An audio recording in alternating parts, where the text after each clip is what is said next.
Bueno, buenas tardes a todos y todas. Bienvenidos a nuestra semana UNIPE.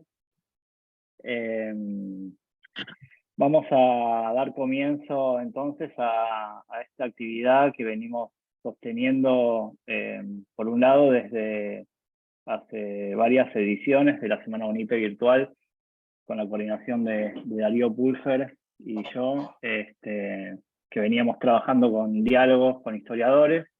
Este año vamos a aprovechar este espacio para dar continuidad a una actividad que hicimos en el mes de mayo, desde varias instituciones, además de la UNIPE. Hemos organizado las jornadas académicas El 73 a debate, a 50 años del retorno del peronismo al gobierno. Y bueno, pudimos contar en ese momento con muchísimas participaciones de colegas, investigadores, investigadoras, y gente interesada en la temática, y teníamos ganas de darle una continuidad, decía, a esa actividad con una serie de diálogos, tanto con protagonistas de la experiencia como con especialistas.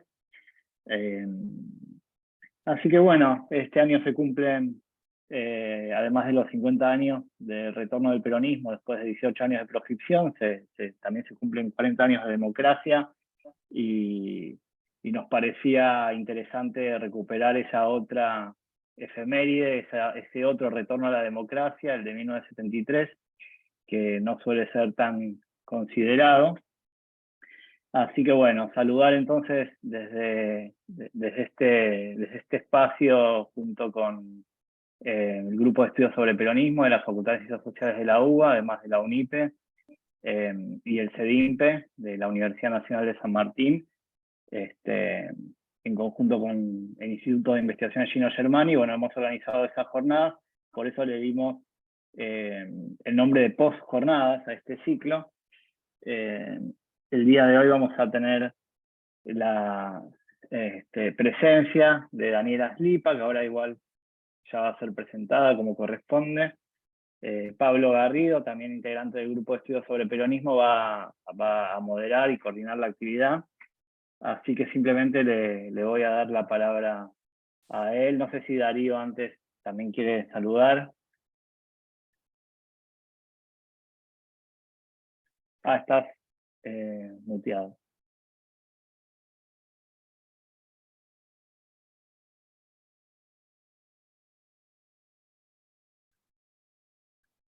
No.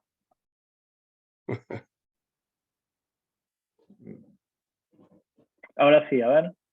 Sí, me sumo a lo que está comentando Sergio. Nos quedaron, por la vastedad de temas, algunas cuestiones por considerar, y nos parecía que este formato de la Semana Virtual UNIPE nos daba la posibilidad de seguir conversando sobre estas temáticas. Es que queremos agradecer a todos aquellos que, como investigadores o como protagonistas de ese proceso, se han sumado y han aceptado formar parte de este ciclo.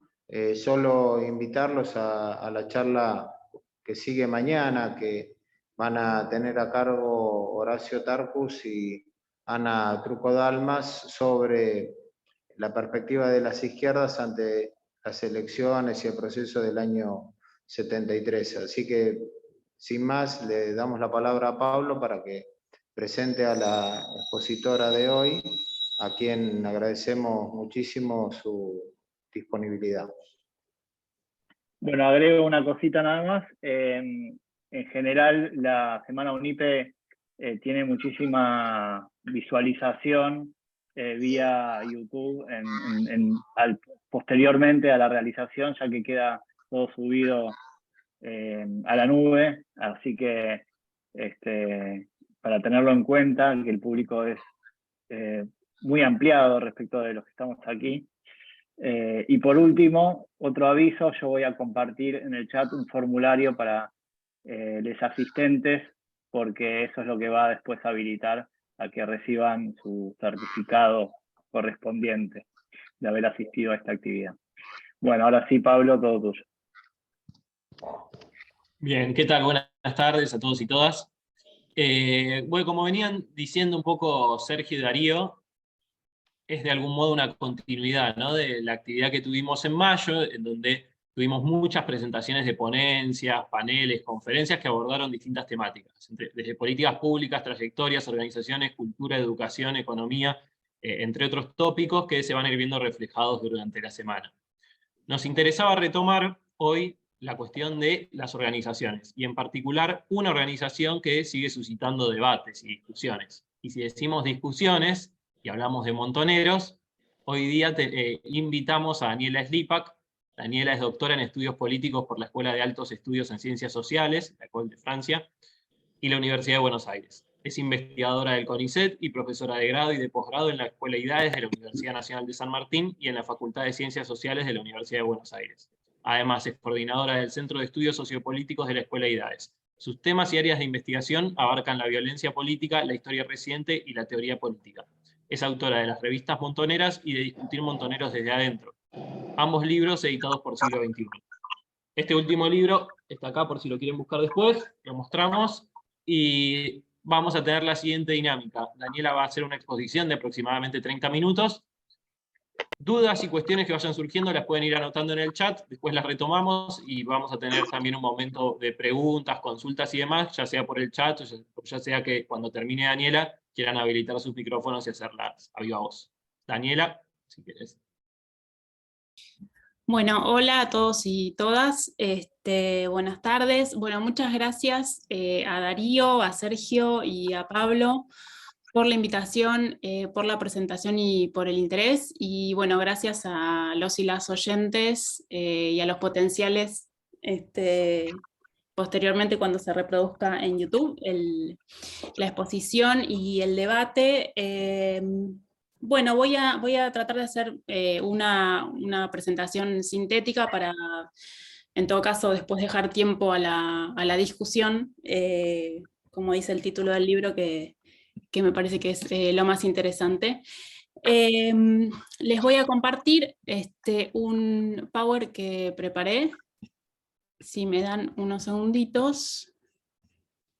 No sé si estoy bien ahí. ¿Alguien me hace el ok? A ver sí, si... se ve, si querés darle pantalla Sí. completa porque se ve... ¿Ahí está bien? Ahí está, bien. Bueno,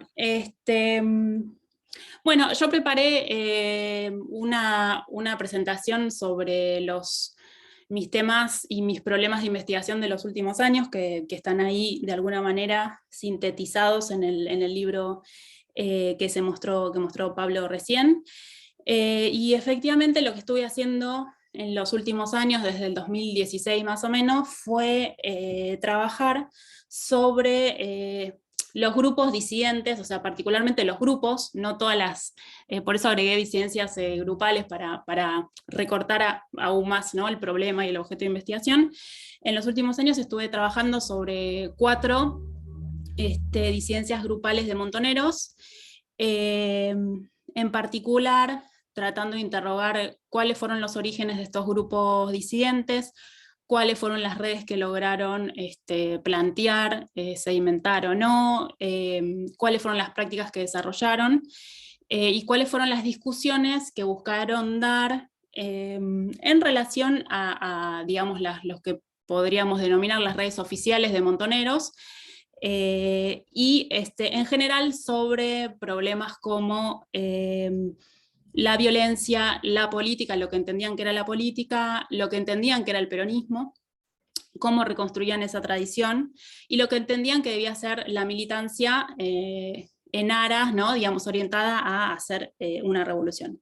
Entonces, como síntesis de toda esta pesquisa que estoy desarrollando en los últimos años, bueno, está ahí el libro sobre discutir montoneros, cuyo interés fundamentalmente me parece que tiene que ver con tratar de desarmar, ¿no?, digamos, tratar de desarmar una mirada más lineal o más homogénea sobre los grupos revolucionarios armados en general, digamos, y sobre montoneros en particular, tratando de buscar, ¿no?, exhibir esa heterogeneidad que atravesó, digamos, a esos grupos y particularmente a su interior. Bueno, para eso estuve basándome fundamentalmente haciendo entrevistas. Entonces mi trabajo se basa en testimonios y con los cuidados, ¿no?, metodológicos necesarios, y al mismo tiempo en fuentes partidarias, digamos, publicaciones político-partidarias, disidentes y oficiales, documentos, publicaciones, etcétera, etcétera. Bueno, entonces antes de abocarme a los grupos disidentes, quizás hacer una brevísima presentación, vi algunos nombres igual conocidos, así que quizás esto no es tan necesario, pero hago simplemente una como puesta en contexto de la organización para dar simplemente algunas líneas. Primero decir que, bueno, como ya varias sabemos, digamos, Montoneros se inserta, ¿no?, en el fenómeno de la nueva izquierda global y regional, y aclaro esto porque en general solemos pensar que los fenómenos y los problemas son locales cuando en verdad, digamos, tienen todo un trasfondo global. Entonces Montoneros se insertó efectivamente en este fenómeno de la nueva izquierda global y regional, que supuso que distintos grupos con diversa adscripción ideológica, ¿no?, y tradiciones, con esas tradiciones que iban desde el marxismo, nacionalismo, anarquismo, catolicismo, rompieran de alguna manera con ciertos esquemas precedentes sobre cómo hacer la revolución, con una izquierda tradicional y con los partidos comunistas alineados con la Unión Soviética, y que de alguna manera esos nuevos grupos que estaban desplazándose renovaran las concepciones y los métodos, ¿no?, y los repertorios de acción para hacer la revolución.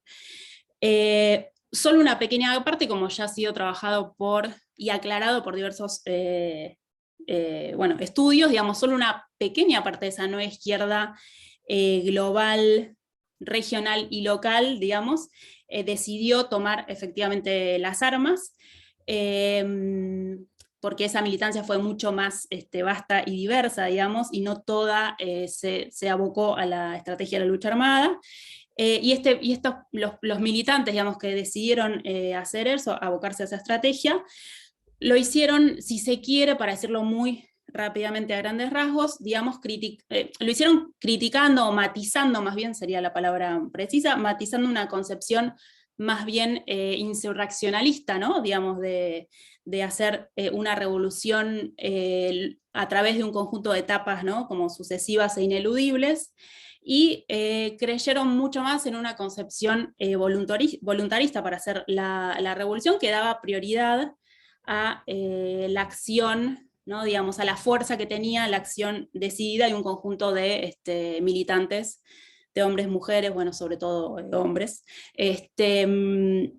bajo, si se quiere, digamos, esa concepción voluntarista, bajo cierta imagen que había circulado respecto de la Revolución Cubana, que en verdad recortaba, digamos, un fenómeno muchísimo más complejo que había ocurrido en la isla.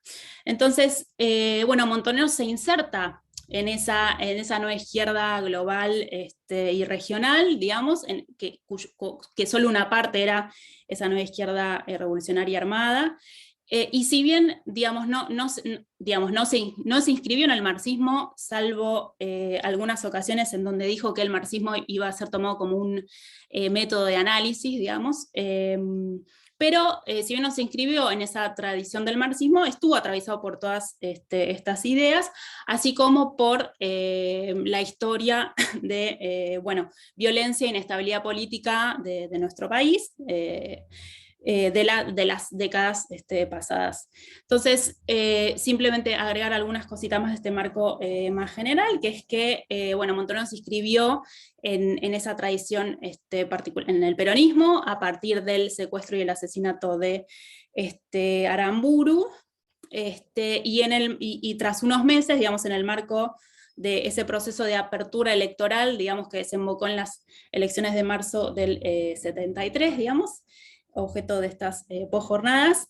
Bueno, en ese proceso, digamos, y en ese año 73 sobre todo, construyó, diría, una gran organización político-militar, digamos, que tenía cuadros militares y además cuadros de, podríamos decir, de política legal, digamos, en barrios, universidades, colegios, fábricas, y que también supuso cierta participación en instituciones de gobierno durante lo que fue, podemos decir, el tercer peronismo, que incluyó involucramiento y participación en parlamento, ministerios, gobernaciones, etcétera, etcétera. Y esa gran organización político-militar recibió afluentes de, digamos, fue hegemonizando de a poco, digamos, militantes que provenían de otros grupos armados, y a la vez, podríamos decir, militantes que provenían de otros espacios de pertenencia de política legal. Entonces, con el paso de los meses, y esto lo voy a decir para algo en particular, digamos, esa organización creció un montón, digamos, en unos meses vertiginosos, y se convirtió en una gran organización atravesada por la heterogeneidad, ¿no? Digamos, de donde provenían sus militantes de distintos ámbitos de militancia con distintas tradiciones y demás. Entonces, estamos hablando de una organización heterogénea y en cierta medida masiva o más masiva que otros grupos, ciertamente mucho más masiva que otros grupos armados revolucionarios de la época.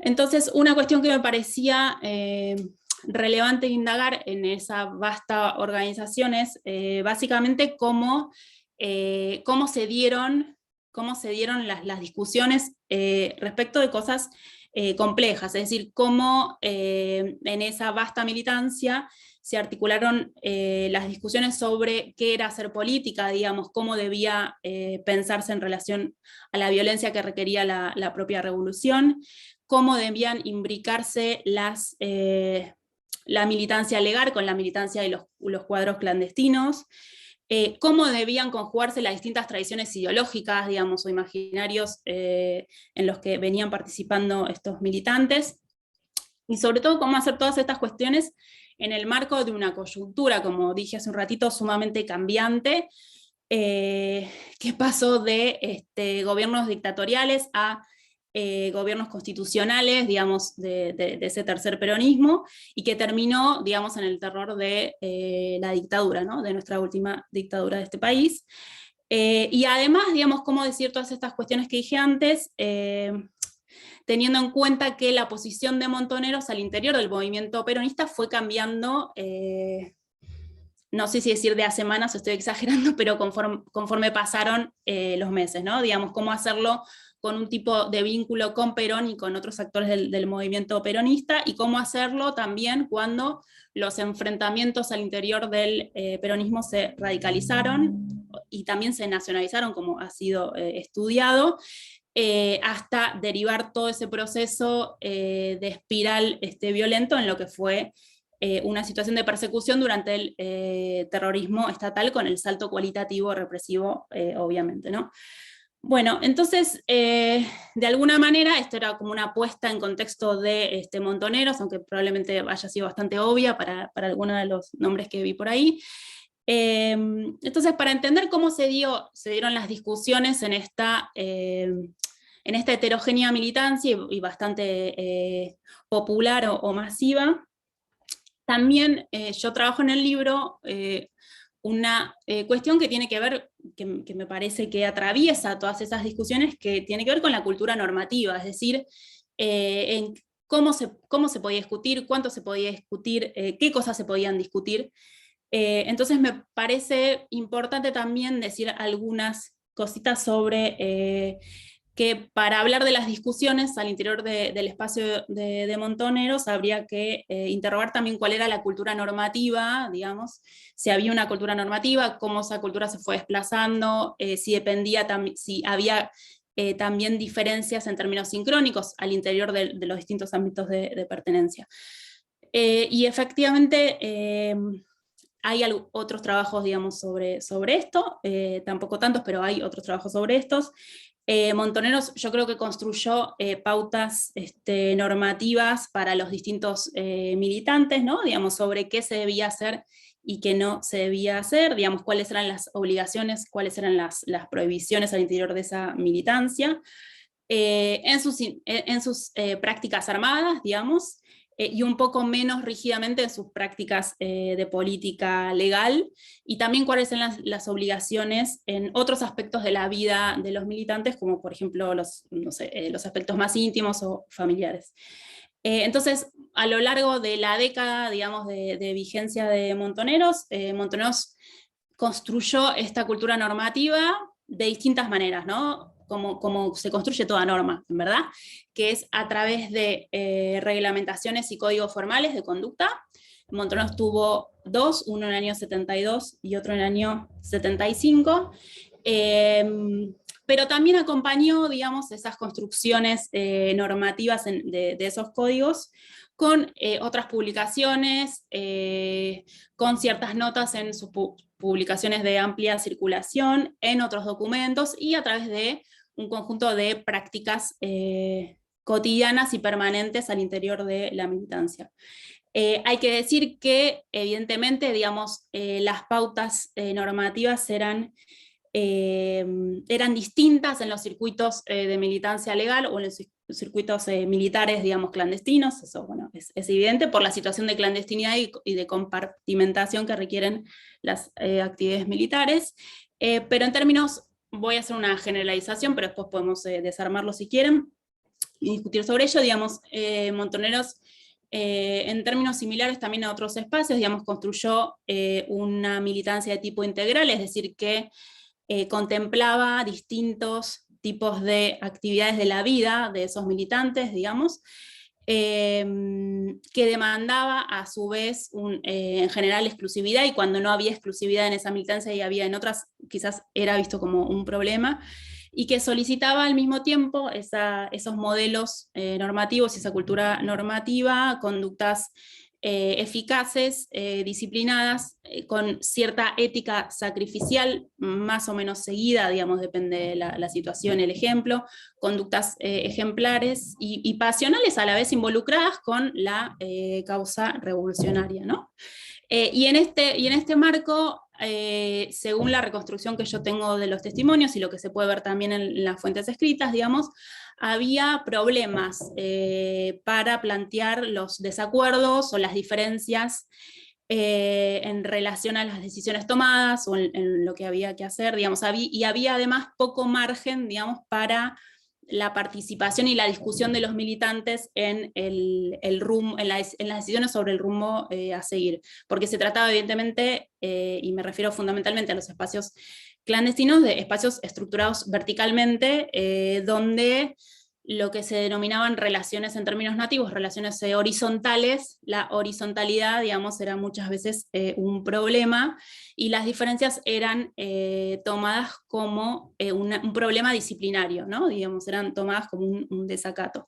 Toda esta cultura normativa, de todas maneras, fue desplazándose a lo largo de toda la década, no siempre fue igual, a pesar de que yo encuentro elementos comunes, pero lo cierto es que existió un endurecimiento, digamos, ¿no? Una cada vez mayor rigidez en esta cultura normativa, que acompañó el recrudecimiento represivo que se dio desde mediados de los 70, desde el 74 en adelante, digamos, esa rigidez normativa de alguna manera acompañó ese recrudecimiento represivo y también el salto cualitativo en términos represivos que sucedió con el horror del terrorismo estatal, y a la vez esa rigidez acompañó el desánimo militante consecuente frente a una situación cada vez más difícil, ¿no?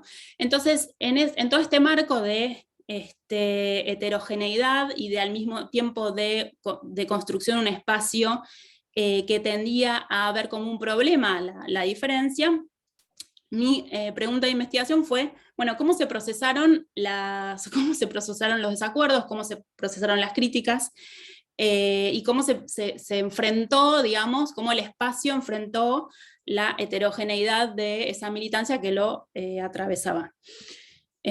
Bueno, entonces, a pesar, digamos, de precisamente que era un espacio que tendía a opacar, a obstaculizar el surgimiento de la diferencia, en Montoneros, a lo largo de toda esa década, con todos los enormes cambios que se produjeron en esos años, En Montoneros aparecieron, digamos, 4 momentos en donde se construyeron grupos disidentes con una militancia alternativa a las redes oficiales.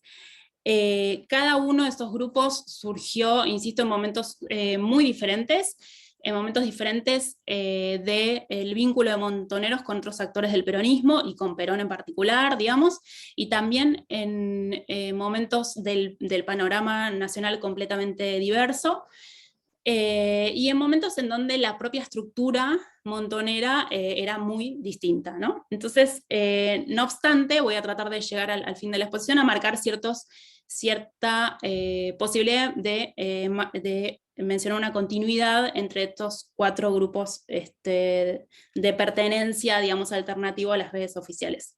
Bueno, el primer grupo fue, no sé cómo voy de tiempo, en ningún momento me fijé la hora, pésimo.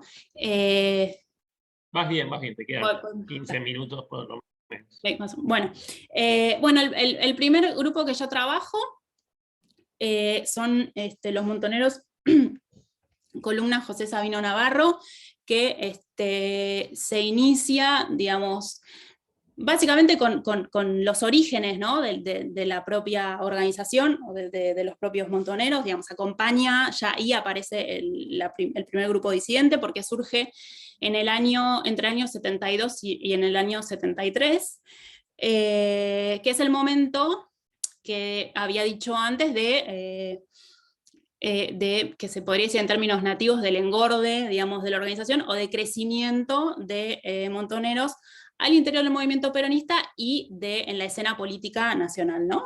Que acompaña a la vez esa apertura política de esa escena, ¿no? Entonces, este es el primer grupo disidente que yo trabajo. Tiene asiento en particular, o fundamentalmente, podríamos decir, en Córdoba y en Santa Fe, y es el grupo que tiene mayor duración, porque en verdad, digamos, alcanza más o menos hasta el año 75, o sea, es el que más logra construir y consolidar redes de militancia alternativa de las 4 disidencias que yo trabajo, ¿no? Y surge fundamentalmente, yo podría decir, con 2 patas, digamos, a través de 2 canales. Uno que tiene que ver con las críticas que se van produciendo, que van construyendo en común, digamos, un conjunto de militantes que son apresados durante las primeras intervenciones armadas de montoneros, durante los gobiernos militares de la autodenominada Revolución Argentina. Entonces, una primera pata, un primer canal de construcción de esa disidencia y esa diferencia tiene que ver con las discusiones que se dan en las cárceles de esa Revolución Argentina, y en paralelo con las incomodidades y críticas que van surgiendo, en particular en 2 columnas de montoneros, en Rosario y en Córdoba, ¿no? Digamos, en 2 columnas específicas, que con la amnistía en el año 73, de alguna manera confluyen esas 2 patas, y en una disidencia en donde el documento que van elaborando los presos que mencioné recién, que es bastante bueno conocido, que es el documento verde, del cual Lucha Armada, la revista, sacó un ejemplar hace varios años, que está ahí a disposición, supongo que está también en internet, digamos. Bueno, esa es la primera grupo disidente, que articula, como decía hace un rato, bastantes redes de militancia territorial y fabril alrededor de ambas ciudades y sus alrededores, que preserva un pequeño circuito armado, pero dándole otro significado bastante distinto al que le daba Montoneros, y que en particular sobre Montoneros discute fundamentalmente, podríamos decir, presenta una diferencia respecto de qué entendía que era el peronismo, digamos, y qué debía ser la militancia revolucionaria al interior de ese peronismo, y se va sintiendo incómodo ese grupo disidente con, podríamos decir, buena parte de las alianzas, vistas como negociaciones, digamos, en términos nativos, las alianzas que va teniendo Montoneros con otros actores del peronismo en esa coyuntura, que recuerdo es la coyuntura de crecimiento de la organización, ¿no? Entonces, la columna Sabino Navarro realiza críticas respecto de qué entendía Montoneros hasta ese entonces sobre el peronismo, cómo debía insertarse la organización en la coyuntura más amplia del peronismo y en esa apertura electoral. Tiene críticas respecto también de cómo articulan los montoneros oficiales, digamos, la política con la violencia, sobre qué era hacer política y sobre cómo debía ejercerse la violencia revolucionaria. Aparecen ahí bastantes críticas al foquismo y al militarismo, que es una crítica que es recurrente y que van a aparecer en distintos grupos disidentes a lo largo de esa década, e incluso, digamos, hace una crítica que después no va a ser retomada por otros grupos disidentes respecto de cómo debía ser el militante, sugiriendo que había una especie de exageración o mistificación respecto del heroísmo que debía tener cada uno de esos militantes que formaba parte de o buscaba hacer esa revolución. Bueno, esta fue como, después sigo porque si no me voy a quedar mucho en cada una, digamos, esta fue la primera experiencia. La segunda fue la que se conoce como la Juventud Peronista Lealtad, ya unos meses después, digamos que surge unos meses después, pero una situación ya distinta de montoneros en el país y al interior del movimiento peronista, y en particular con el vínculo con Perón. Esta segunda disidencia surgió podríamos decir, a fines casi del 73 o por ahí, y a comienzos del 74, como decía, en otro contexto muy distinto respecto de los actores al interior del movimiento peronista, y en un momento en que Montoneros se venía enfrentando cada vez más explícitamente, cada vez más visiblemente a Perón, y en donde además en paralelo a eso sucedía un proceso de radicalización de todos los enfrentamientos al interior del peronismo. A diferencia del grupo disidente anterior, la Juventud Peronista Lealtad fue una disidencia mucho más desarticulada, descentralizada, inorgánica, digamos, y espontánea, podríamos decir, que la Sabino Navarro, aunque sin embargo, según mi investigación, existieron algunas prácticas, digamos, existieron reuniones, existieron congresos, algunos congresos, y fue un espacio que tuvo sobre todo una, digamos, publicación bastante afín que buscaba de alguna manera exhibir o mostrar digamos, otra manera de hacer la revolución en el peronismo, ¿no? Y al mismo tiempo también, igual que la disidencia anterior, y a pesar de todas las críticas, entre ellas, digamos, que no mencioné hasta ahora, pero a lo que había sido el asesinato de Rucci, digamos, a pesar de todo, de esas críticas, digamos, mantuvo un circuito pequeño también, con otro sentido, un circuito armado con otro sentido al que tenía en Montoneros. Podríamos decir que para marcar diferencias con el caso anterior, para seguir con estas diferencias con el caso anterior, esta disidencia no discutió tanto las alianzas que estaba haciendo Montoneros con otros actores del peronismo, sino al contrario, digamos, discutió el enfrentamiento, digamos, las pocas alianzas, el enfrentamiento que estaba teniendo Montoneros con otros actores del peronismo, y particularmente, fundamentalmente con Perón. Buscó, digamos, solicitó y pidió que Montoneros se encuadrara, en todo caso, en los planes que en ese momento tenía Perón para la coyuntura, y algo que finalmente que se explica de los orígenes y de dónde estaban trabajando parte de estos militantes, esta JP Lealtad, fue una disidencia que valoró en particular lo que era el trabajo político institucional, digamos, que era una pata en la cual Montoneros se venía desarrollando desde el triunfo, digamos, del gobierno constitucional de marzo del 73. Bueno, paso a la tercera, digamos, estas dos fueron las disidencias más que nada que se produjeron en el país, y después aparecen dos grupos disidentes más en una coyuntura completamente distinta, que es la que se da en el exilio, varios años después, en los cuales intervienen, digamos, el horror del terrorismo estatal, que cambia muchísimo las cosas.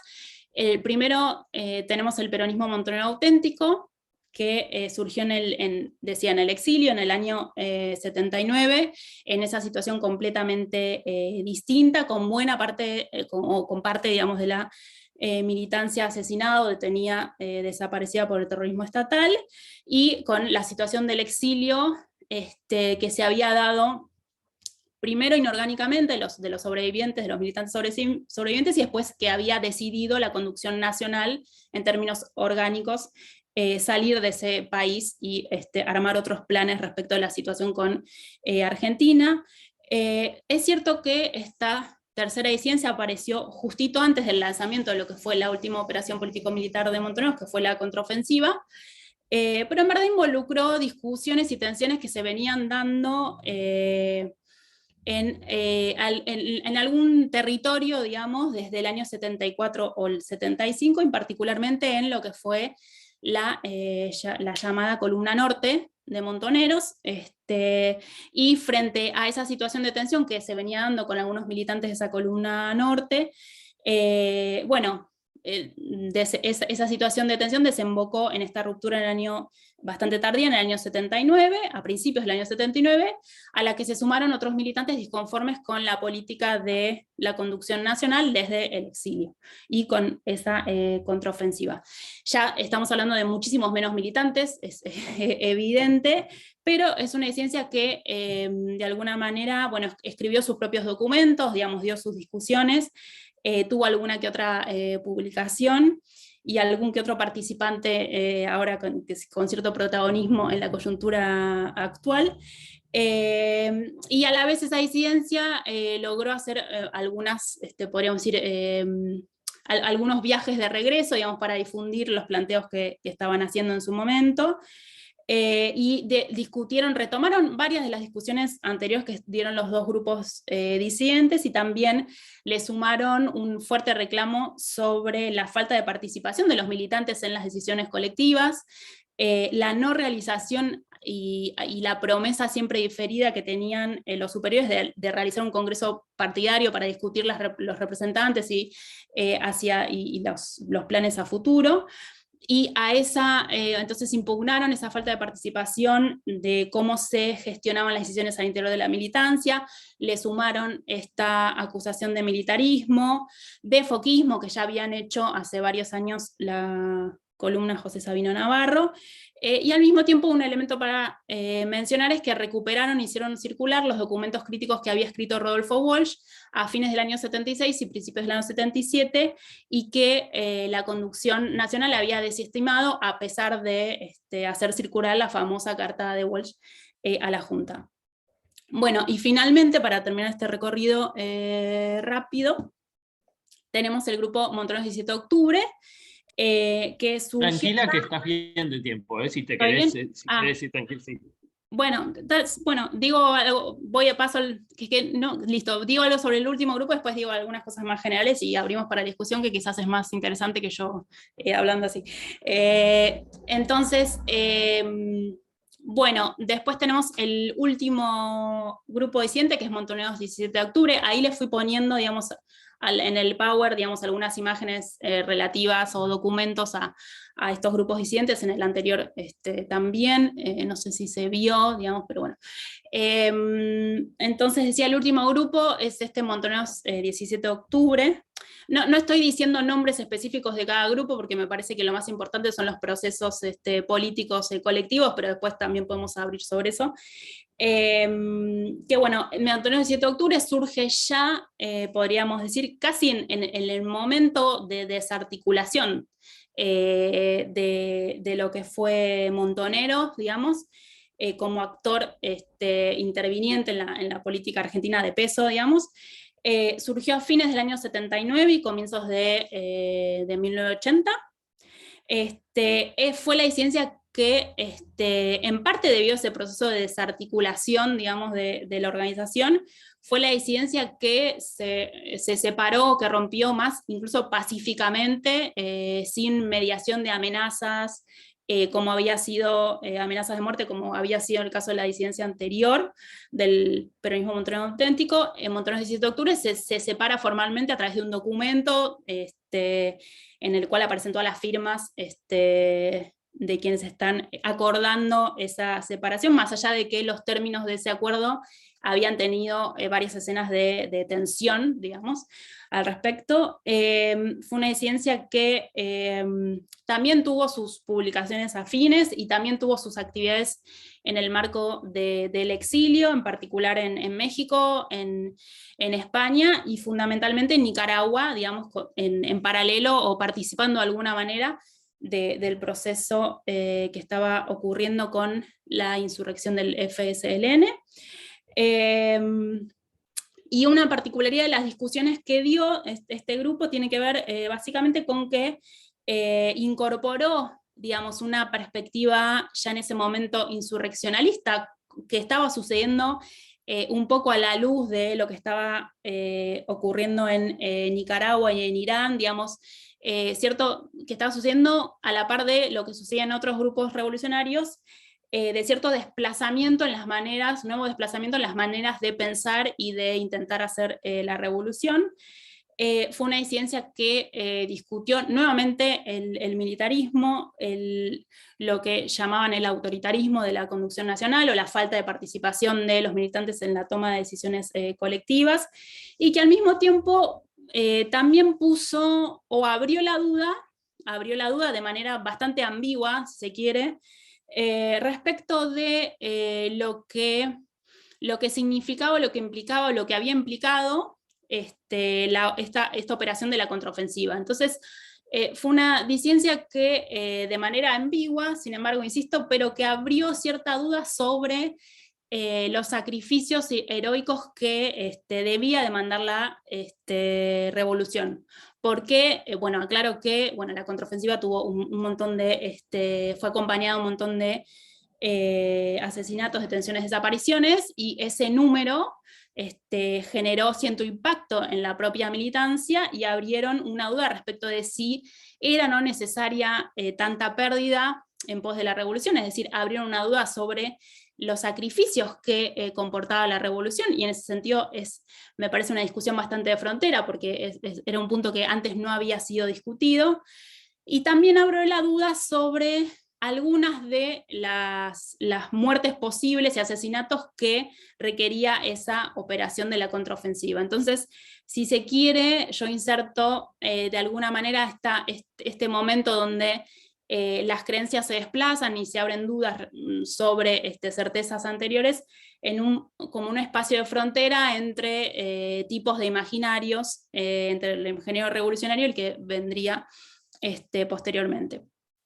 Bueno, entonces, más allá de este conjunto de particularidades y diferencias contextuales en momentos de cada uno de estos grupos disidentes, que hacen que efectivamente se trate de grupos y redes de militancia completamente distintas, en momentos completamente distintos, repito eso una vez más, con otro tipo de vínculos con el resto de los actores del país, y con y además que esos 4 grupos hayan construido, si se quiere, estructuras con redes y alcances completamente diferentes.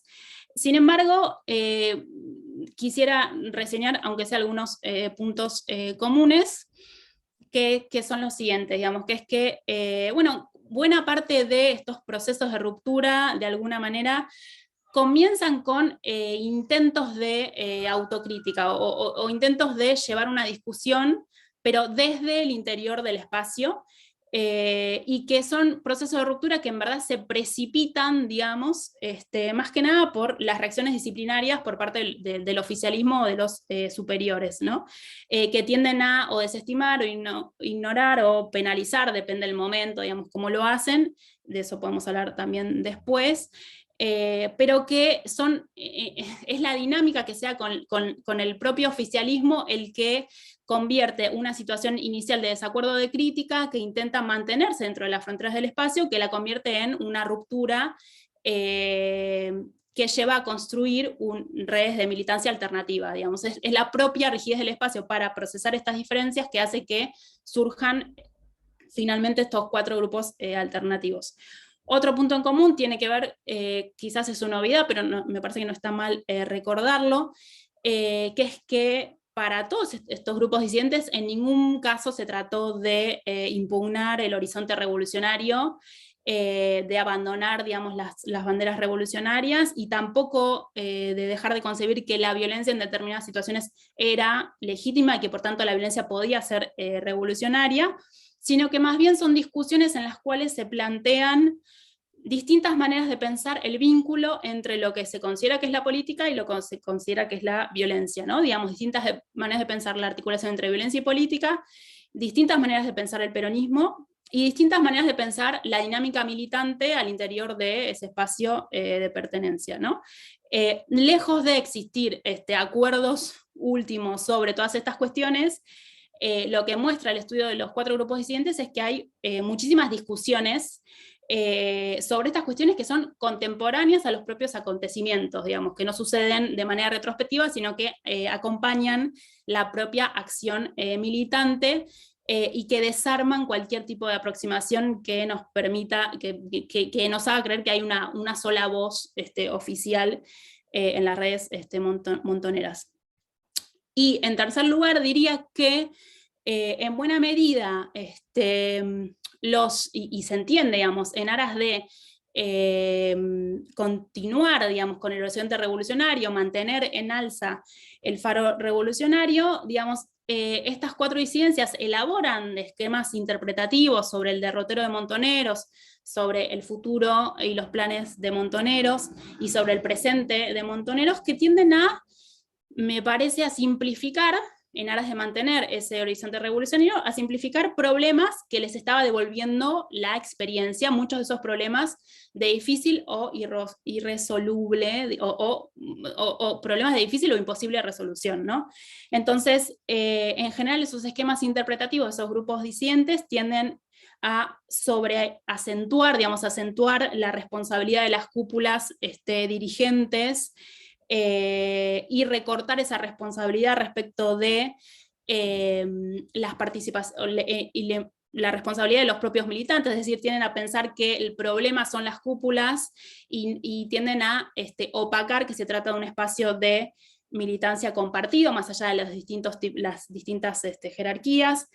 Esos esquemas interpretativos al mismo tiempo, además de esta idea, digamos, de las cúpulas como únicas responsables, tienden a plantear, por otra parte, diría, desvíos de la militancia en relación a orígenes que se resaltan como positivos y sin ninguna ambigüedad o problema o inconveniente.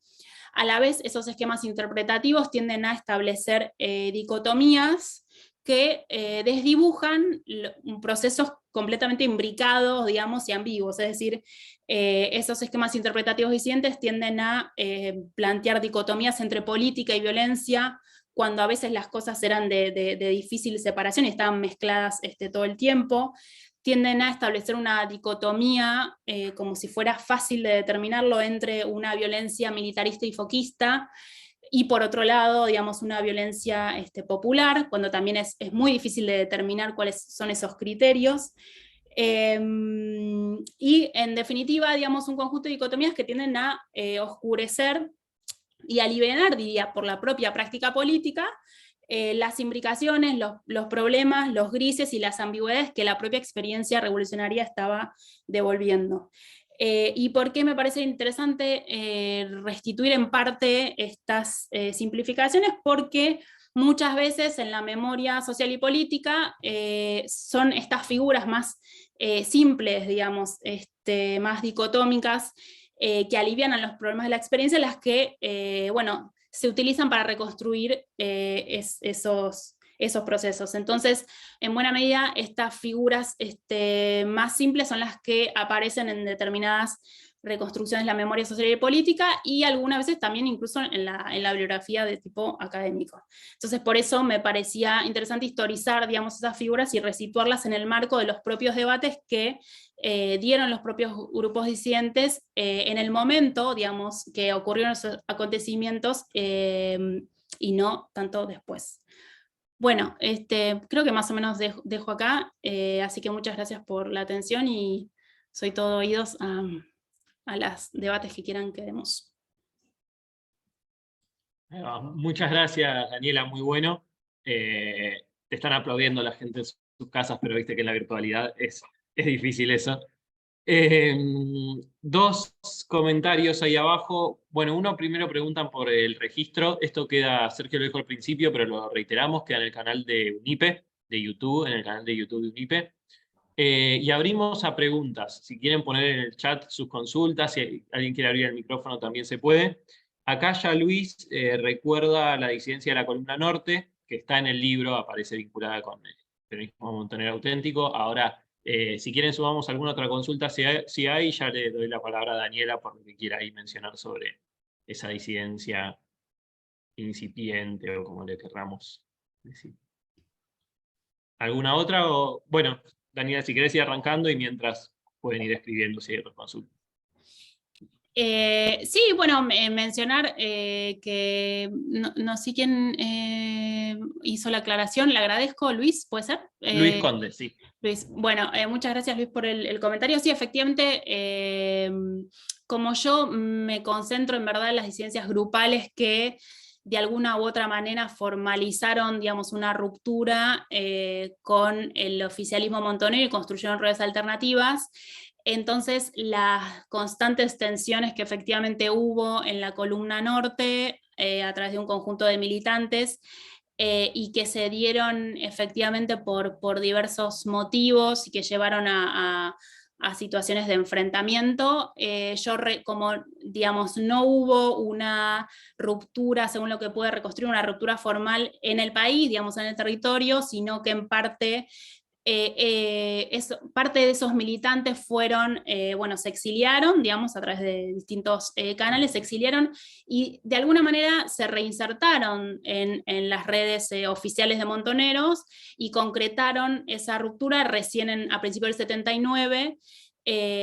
Bueno, yo la incluyo dentro de lo que fue la disidencia del peronismo montonero auténtico, pero efectivamente en el libro, acá no tuve tiempo, pero recojo esa disidencia que inicia, diría, en el 74 o en el 75 en la Columna Norte y va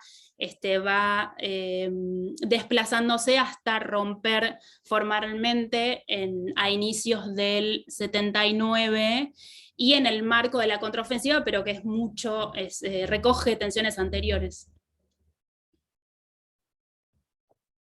Buenísimo. Dejamos abierto nada más consultas, preguntas, comentarios.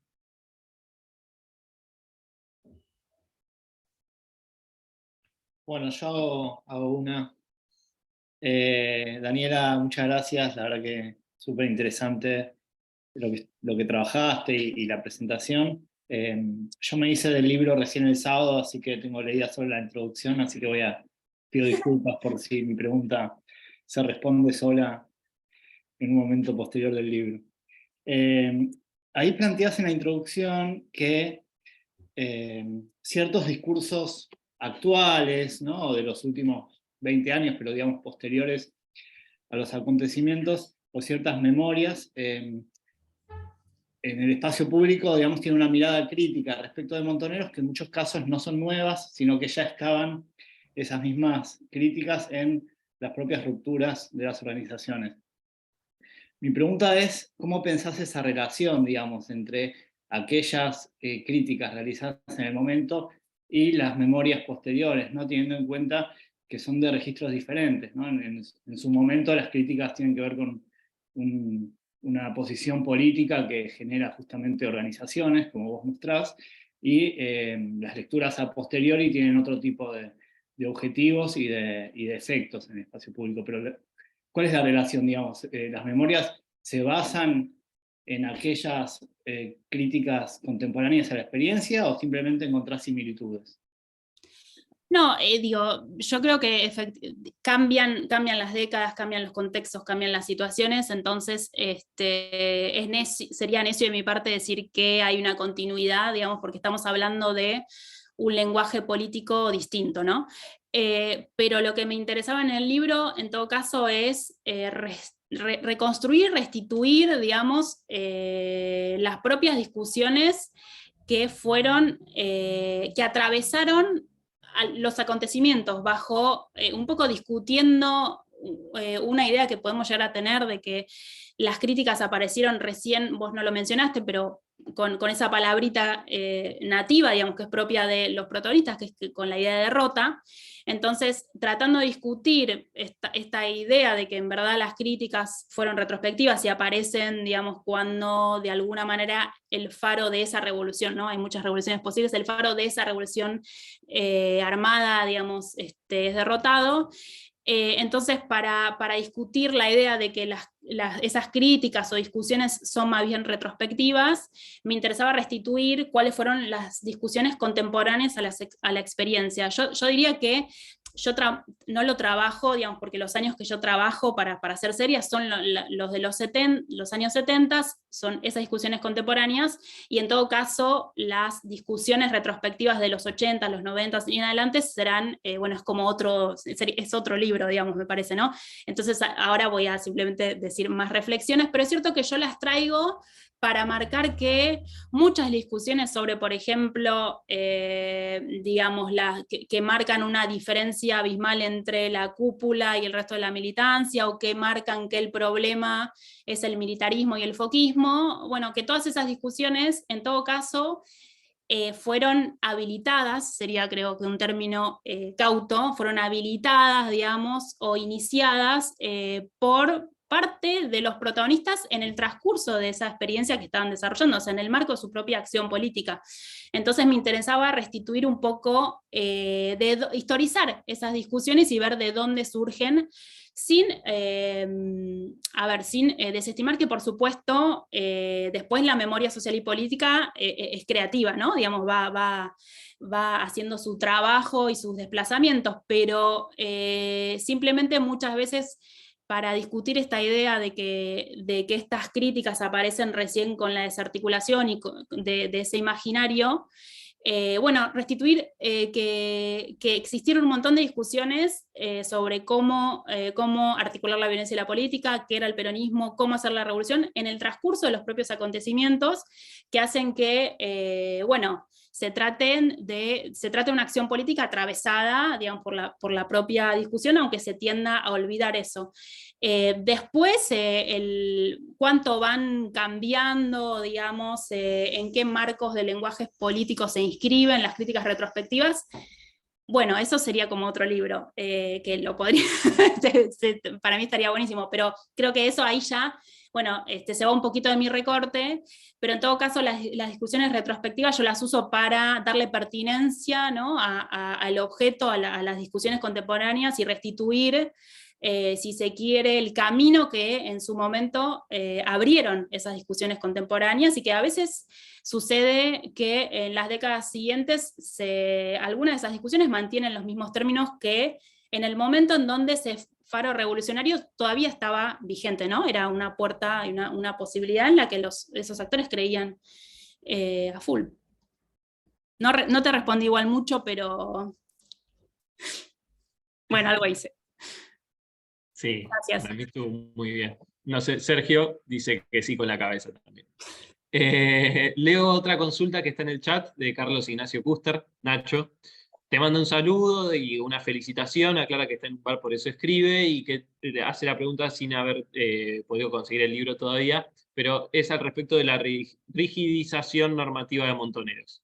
¿Considerás que hay un hiato entre lo normativo y sus plasmaciones concretas? ¿Se pueden reconstruir ciertas tensiones inherentes a lo normativo y las prácticas en la militancia revolucionaria? Hola Nacho, bueno, muchas gracias por el saludo, por la felicitación y por la pregunta. Bueno, yo en verdad lo que hago en un primer capítulo del libro es construir la norma en un sentido, si se quiere, digamos, más complejo. Es decir, no es que entiendo por norma la reglamentación escrita y que después en la aplicación era diferente, cosa que evidentemente pasaba, sino que trato de construir una cultura normativa que se daba en parte por esos códigos de conducta, pero es a lo que menos le dedico, sino que trato de reconstruir determinados hábitos y expectativas y normas en relación a las prácticas cotidianas que reconstruyo a través de las publicaciones y mucho también a partir de testimonio. Entonces, yo diría que sí, que efectivamente, digamos, bueno, hay un riesgo de generalización, como cuando uno construye, ¿no?, un concepto, una cultura normativa, y que habría que ver cada una de esas interacciones y cómo se iba aplicando, pero en verdad la norma que yo construyo, o esa cultura normativa, está atravesada por pautas formales, pero también por esto que vos llamás como plasmaciones concretas, porque traigo mucho testimonio para hablar de qué se podía y qué no se podía. Luego, sí, efectivamente hay aplicaciones a nivel casi individual, pero bueno, eso también pasa cuando uno trata de hacer alguna generalización más conceptual, y efectivamente luego hay un mundo de grises en esas aplicaciones, pero las pautas que voy construyendo lo hago con las normas formales, pero también las reglas consuetudinarias, digamos, las interacciones y demás. No sé si respondí mucho, Nacho, pues. Bueno, cualquier cosa. Ahí te vi. No, y una cosa más para decir es que, perdón, restituyo también para hablar de la complejidad, que es que una cosa son los ámbitos de pertenencia territorial, legal, etcétera, etcétera, etcétera, y otra cosa son los ámbitos clandestinos militares, digamos, ahí hay una fuerte diferencia sincrónica, ¿no? Digamos, y después un desplazamiento diacrónico más bien, que tuvo que ver con un endurecimiento cada vez más fuerte de esa norma, en paralelo a la situación de persecución represiva, y en paralelo a, según los testimonios, un desánimo militante que estaba ocurriendo en esa situación cada vez más difícil y complicada. Buenísimo. Hay otra consulta en el chat de Julio. Pregunta, ¿tenés registro empírico de las referidas gestiones de acercamiento post-asesinato de Rucci y del discurso del 1 de mayo de Perón entre dirigentes, entre los que se suele mencionar a Perdía, Lorenzo Miguel, Solano Lima, etcétera, y de qué modo se procesa esto en la organización? No, digamos... Bueno, gracias Julio por la pregunta. No, creo que hay trabajos que en todo caso tratan de abrir, digamos, o sea, que encaran de lleno como problema los vaivenes, ¿no? Digamos, o las situaciones o la situación vincular entre Montoneros y Perón. Yo no trabajo particularmente eso, sino que tomo el vínculo entre Perón y Montoneros a partir de la JP de Lealtad, y en todo caso sí por el registro, que ahí sí tengo algo de registro sobre reuniones que sectores de esa más, espero que haya quedado claro, más desarticulada, ¿no? Digamos, disidencia, digamos, tengo registro en testimonios, fundamentalmente en testimonios sobre reuniones que tuvieron con Perón esos dirigentes alternativos, digamos, a los dirigentes oficiales, pero encaro más que nada por esa disidencia. Bien, aprovecho y meto una pregunta yo también. Dale. Vinculando este libro con el anterior que habías hecho vos de las revistas montoneras, ¿no? En ese libro anterior vos habías planteado una discusión que después se retomó bastante, esta sobre el desvío, y discutías con ciertas lecturas que hacían un recorrido lineal desde un origen virtuoso de Montoneros hacia, no sé, militarización, socialismo como visión crítica o lo que fuera. Estoy simplificando algo más complejo, está claro, ¿no?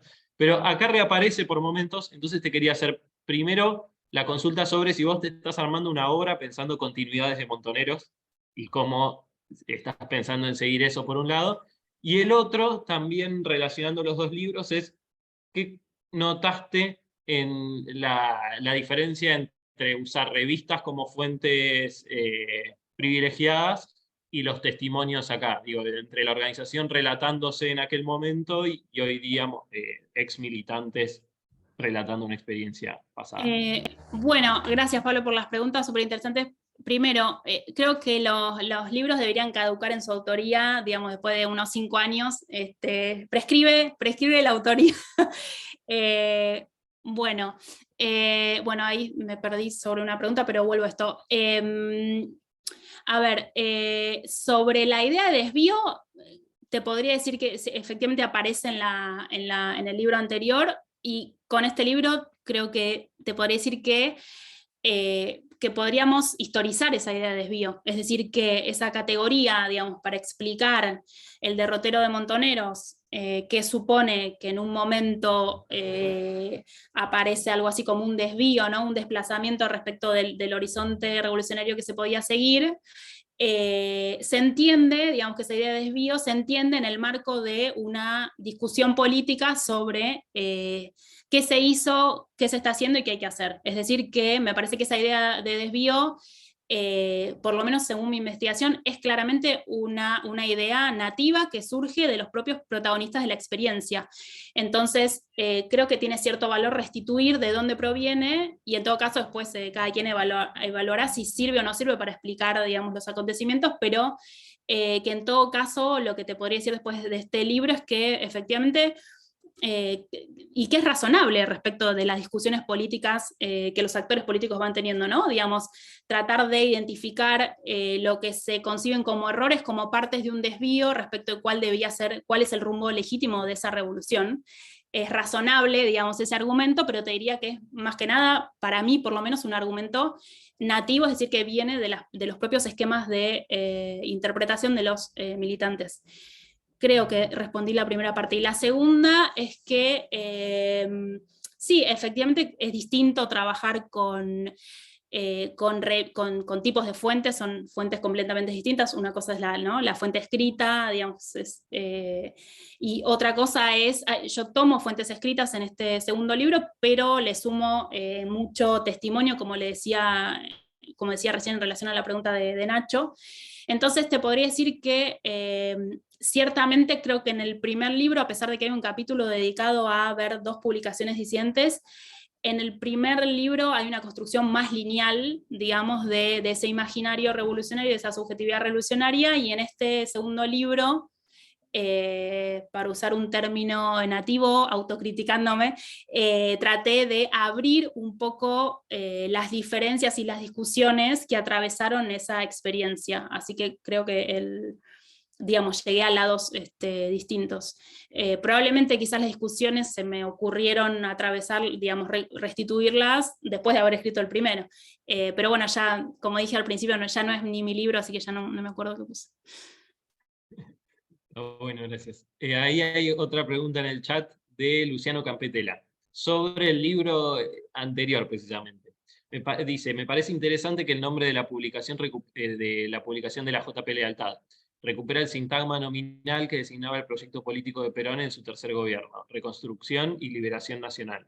¿Hay en la revista una reivindicación o reflexión específica de o sobre ese proyecto tal como él lo había anunciado? Bueno, vuelvo a exculparme de la publicación de ese libro. Habría que aclarar lo siguiente, que es que en las entrevistas que yo tuve con quienes participaron de esa revista, según atendiendo a esos testimonios, no es que se trató, y yo creo que lo pongo en el libro, digamos, no es que se trató de una publicación orgánica de esa disidencia, porque en buena medida era una disidencia que no era orgánica, es decir, fue una disidencia mucho más desarticulada y espontánea, en donde fueron apareciendo distintos sectores de ámbitos de militancia disímil que se fueron separando, digamos, quizás planteando ciertos argumentos similares, pero no es que ese nuevo espacio, esas diferencias se organizaron como un ámbito más centralizado, estructurado, más orgánico, tal como ocurrió en el caso de los sabinos. Entonces, en verdad, lo primero para restituir es que no, digamos, se trata de una publicación que, según los testimonios que yo conseguí,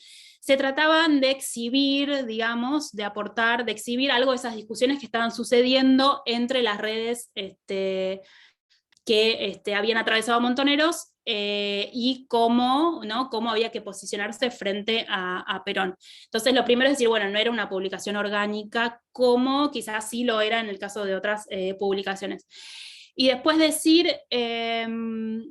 la segunda, decir que, bueno, sí, en esa disidencia y parte de esta publicación que recoge los debates de esa disidencia, hay una idea de respetar, digamos, de alguna manera el proyecto político que estaba teniendo Perón en ese momento, o más bien, digamos, respetar la definición, digamos, o el modo en que Perón reconstruía la propia tradición peronista, ¿no? Digamos, como toda tradición está sujeta a las interpretaciones de sus distintos actores. Alguien puede considerar que tal interpretación es más o menos legítima, pero en verdad son todos actores que hacen apuestas políticas para definir de qué se trata ahí voy a leer la otra, pues si no se me está dificultando pensar leer, pero efectivamente no recuerdo que haya digamos, más que, digamos, una postura más general de esa revista respecto de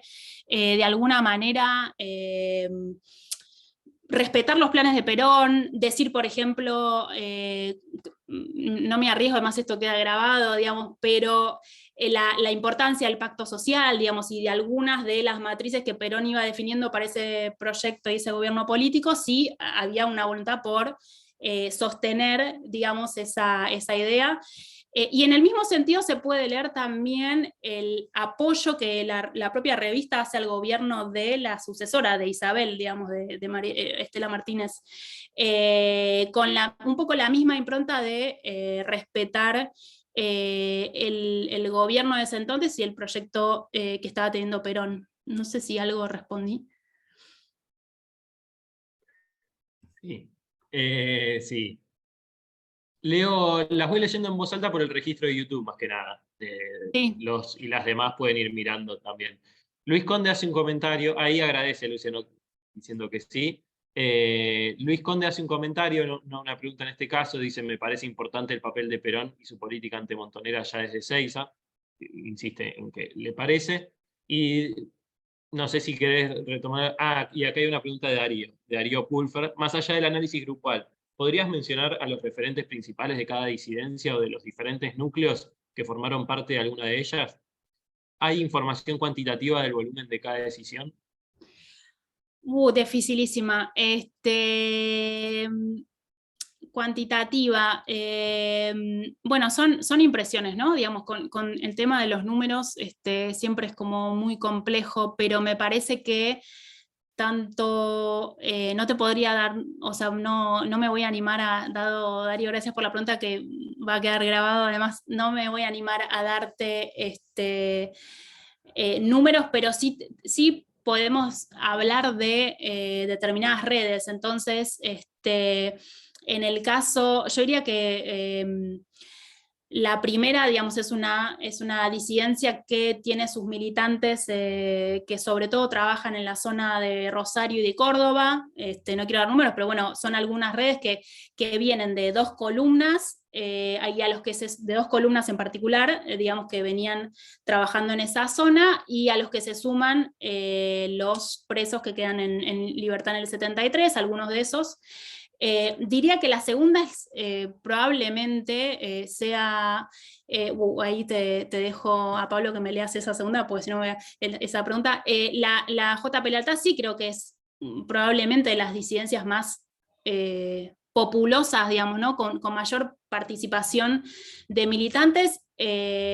Tampoco podría darte un dato preciso sobre ellas, pero sí, digamos, hubo muchos militantes que venían de distintos circuitos, digamos, algunos armados, algunos de militancia política legal y demás, pero el problema con esa segunda disidencia, bueno, problema, más bien la especificidad es que, digamos, ¿y por qué es tan difícil dar números? Porque fueron desgajamientos bastante desarticulados, digamos. Podríamos decir que empezó en una zona en particular, de Moreno y demás, digamos, eso yo lo cuento un poco en el libro, pero tampoco me animaría a dar números. Y en relación, digamos, a las 2 últimas disidencias, ahí sí claramente son menos militantes, según algunos testimonios, por ejemplo, pero ahí habría otra vez que quizás hacer un trabajo incluso más enfocado en reconstruir eso, que es difícil, sobre todo porque las disidencias del exilio se dan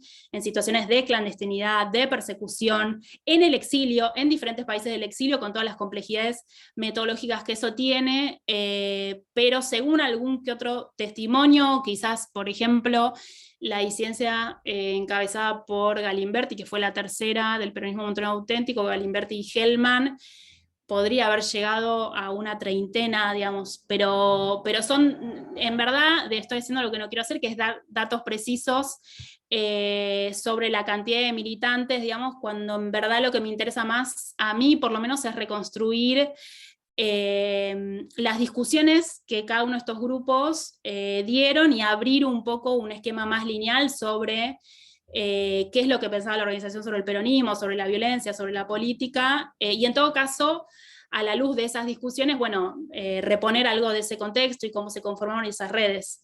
Pero no me animaría a decirte mucho más que esto. Genial. Te leo dos preguntas que hay. La primera es de Maximiliano Mendoza. Te saluda y te felicita por la presentación y después hace un comentario. A propósito de JP Lealtad, resulta evidente que existen planteos disidentes con montoneros que, como señalaste, aceleran un proceso de ruptura hacia fines de 1973. A la luz de los testimonios, documentos e incluso en la memoria política, pareciera ser que además del vínculo y la caracterización del liderazgo de Perón, la cuestión de la legitimidad de la lucha armada en el contexto democrático adquirió por entonces un carácter central, sobre todo por el caso de Rucci. En ese sentido, ¿hasta dónde la prédica y el accionar del padre Carlos Mujica impactó en el proceso de ruptura? Pregunta Maximiliano.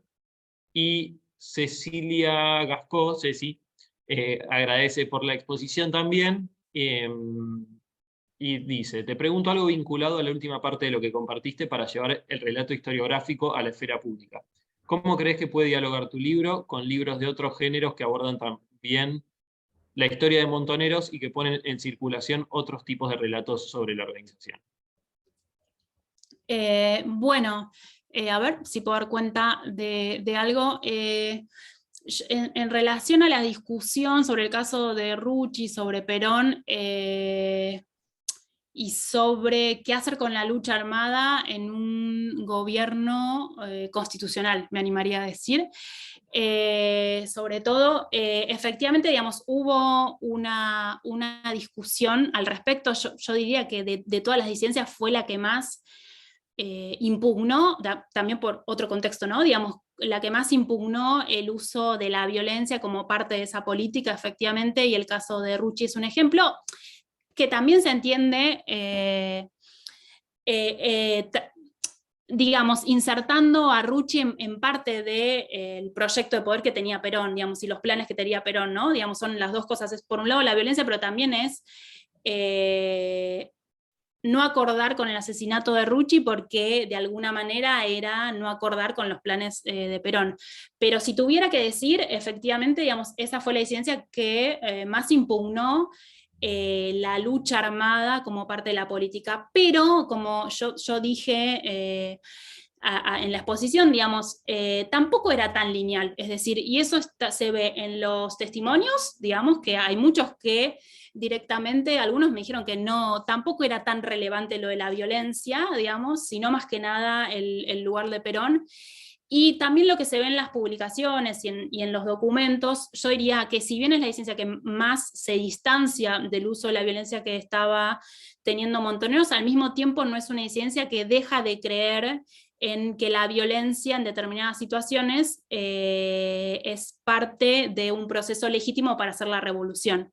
Es decir, insisto nuevamente, ninguna de las discusiones es tanto una separación tajante entre política y violencia, sino que todas las discusiones proponen, todas las discusiones disidentes, ¿no? Digamos, todos los grupos proponen una distinta manera de articular esas cuestiones y justifican o entienden que la violencia es legítima de determinadas maneras y no de otras. Pero yo diría que es más ambiguo incluso de lo que me parece que hoy podemos reconstruir habida cuenta de la memoria y demás. Bueno, no sé si respondí algo de eso. Y me habías dicho, Pablo, la otra, perdón, además se nota que no veo nada, ¿no?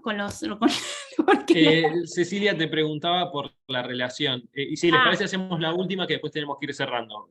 La relación de tu texto con libros de otros géneros que también abordan la historia de montoneros y ponen en circulación otros tipos de relatos. Bueno, debo decir que te repreguntaría, digamos, qué otros géneros y qué otros tipos de relatos, digamos, para poder responder esa pregunta. No lo quisiera dar por supuesto. Si te estás refiriendo a libros periodísticos o trabajos testimoniales, me parece que efectivamente digamos, no voy a hablar de lo genial que somos los académicos en nuestro tipo de registro, digamos, pero me parece que cada uno tiene su juego de lenguaje distinto, tiene sus maneras de reconstruir los procesos históricos, y quizás si estás pensando en relatos, por ejemplo, en libros más testimoniales, en verdad creo que es simplemente un abordaje testimonial hace un trabajo probablemente de memoria identitario que yo no hago, digamos, yo hago otra cosa, en todo caso objetivo, trato de objetivar o volver problema, en el buen sentido de la palabra, volver problema, analizar y comprender parte de esas figuras, interpretaciones, memoriales, identitarias, de alguna manera con los esquemas propios de un trabajo que, aunque evidentemente no deja de ser político porque nadie es neutral, pero tiene otras reglas y otros juegos de lenguaje distinto a el de una intervención periodística o una intervención testimonial. Pero bueno, estoy respondiéndote un poco así con ojos cerrados porque habría que ver de qué tipo de, con quién es la comparación, ¿no?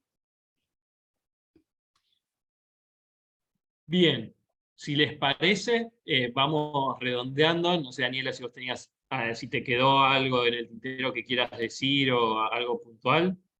No, simplemente agradecer la invitación, agradecer todas las preguntas, las intervenciones, el interés que estén ahí. Y bueno, nada, seguiremos discutiendo. Disculpas por lo que no pude responder, voy pensando un poco en voz alta. Y bueno, la continuamos cuando quieran, y gracias a todos y todas y todos que están del otro lado. Gracias a vos, Daniela, gracias a Darío y a Sergio. Los y las invitamos a que se conecten mañana a las 18 horas. Las izquierdas frente al 73 van a estar Ana Truco Dalmas y Horacio Tarcus dialogando con Darío Pulfer. Se pueden inscribir y les pasan el link también. Que busquen el libro de Daniela, y por suerte la verdad que suscitó mucho interés. Muchas gracias a todos y todas. No sé si estamos, ¿no? Sergio, Darío, ¿algo más? Estamos. Muchas Muchas gracias. Buenas tardes. Un saludo a todos. Gracias.